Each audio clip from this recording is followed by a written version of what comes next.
So tell us about basics of rifle. Like you got So one of your sweet rifles I here. have one of the most unbasic rifles here with me. Basics of firearms or rifles in general. When it comes to it, you have a bunch of different pieces. There's tons of different manufacturers. This one is a Cobalt Kinetics rifle, which is actually using a prototype barrel that will eventually become one of my signature rifles, which I'm really excited about. But this rifle in general is slightly off from the standard AR-15 that you would ever see. And most of the ones that you see that is portrayed on the internet or in movies and stuff like that, they're slightly different.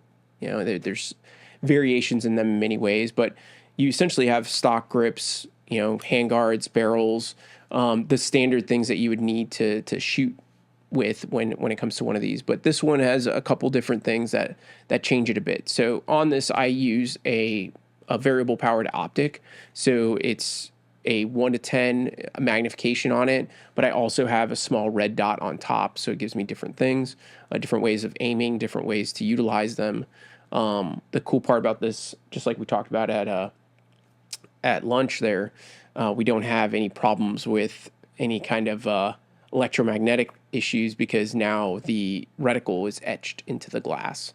So the glass is there. It doesn't need any kind of batteries. It's kind of cool. So if the apocalypse happened and EMPs are going off, Yeah. that rifle would still work. It would still work. It would do most of the work. The only things that wouldn't work is probably this little red dot, this little guy, and this little guy, because they're powered by batteries.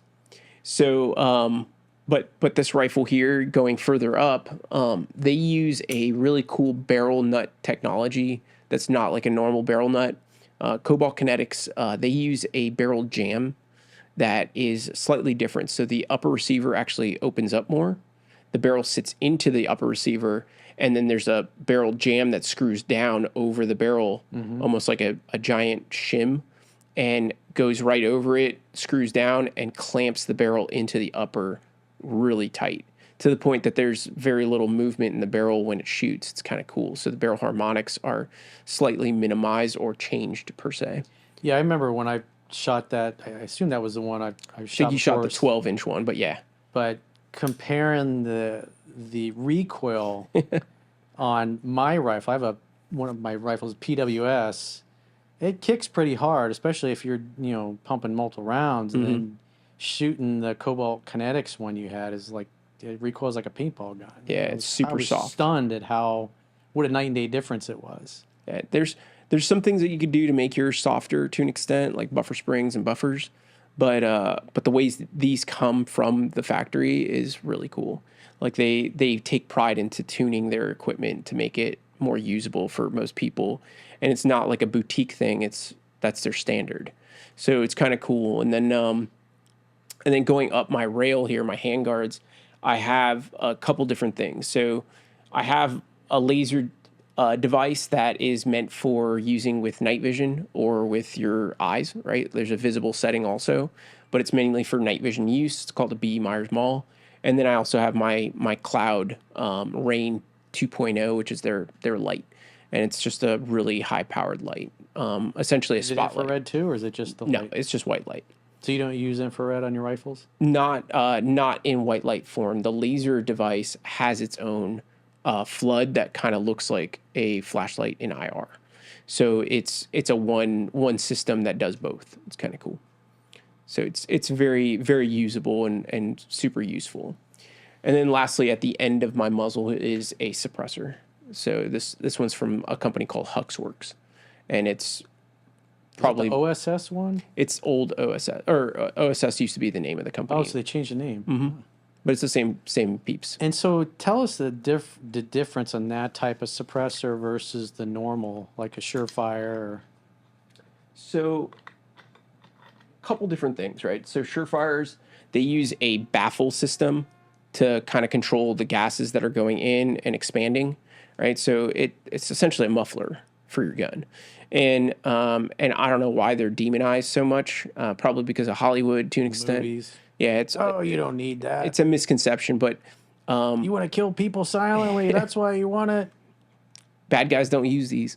So if you think about it, like the suppressor is actually really good for you. It's something that protects your hearing a lot more. Guns are loud. Yeah, especially that Even one without a. Yeah, and even suppressors are loud. Like we still wear hearing protection with these. But if in the case I had to use it without hearing protection, like in a hunting situation where I'm not wearing, earmuffs or plugs, and I'm hunting anything, deer, people, whatever it is that you have to do, depending on your context and your situation, you end up actually protecting your hearing a lot better than you would if you were shooting this thing without it. The other thing is these Huxworks cans work with a flow-through design, so kind of like a turbine. So all the gases are going in and back and in and back through these little chambers and eventually coming out these ports that are on the front. So it's very, very soft shooting can that provides some relief to the shooter, but it also So you don't get the bad blowback you do with the other ones. All the burning sensation when that stuff hits your eyes. it's terrible. Also, when you go and you inhale that's a lot of carbon and lead into your system that you, as a normal recreational shooter, wouldn't matter. But somebody that shoots on a more than weekly basis like I do, this is really useful because it keeps all those gases out of my face. It also makes it so there's no over-gassing or under-gassing of the system. So a lot of suppressors, because they don't have enough or they change the gas dwell times for the bulk carrier and stuff, there's going to be a lot different when it comes to the recoil and also how many gases are going back in there and how it's going to reciprocate and whether it's going to be reliable. This keeps the rifle shooting the same as it would without it. So it's a very neutral can. It's kind of cool, and it provides just that simplicity or those few different simple things, but it makes me receive less gases into my eyes, breathe less gases into my mouth or my system, and also shoot the gun. It shoots the gun a little quieter, so it's and nicer. it's easier to get it on and off versus the Surefire collar, which tends to cake up with. It gets a little gunky. Yeah, then it gets hard to get off. We've used a wrench a couple times for it. Yeah, and every suppressor gets stuck to an extent, but it's annoying, and this one just unscrews. The other cool part that I prefer when it comes to suppressors too is you're considered more polite. You're It's shooting civilized. Yeah, it's very civilized. Uncivilized to shoot unsuppressed. Yeah, exactly. But yeah, and that's my rifle, my handgun in a nutshell. So going to the website, if you're looking for a class or want to go to a class or take a class, you can just scroll down on the homepage and you can see all the classes that I have going on in 2022, 2023 so far. It's a living document, so it just continues to grow, or when a class passes, I delete it off of there. But let's say you wanted to go to any of these, let's say Weaponized Geometry in Vero Beach.